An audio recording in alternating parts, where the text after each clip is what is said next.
आणि सीतेचा त्याग केला.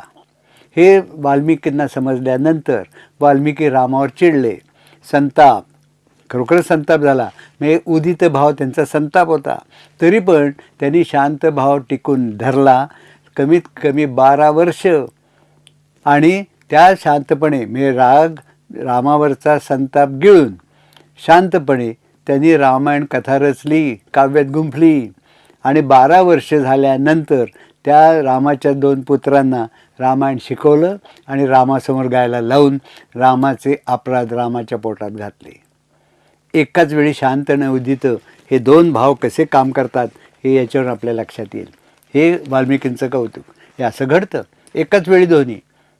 नाहीतर संतापाच्या भरात जर वाल्मिकी गेले असते रामाकडे, रामाला काही बोलायला लागले असते तर रामही चिडला असता, दोघांचं भांडण झालं असतं आणि हाताला काही लागलं नसतं. म्हणून संताप आला होता. हा उदित भाव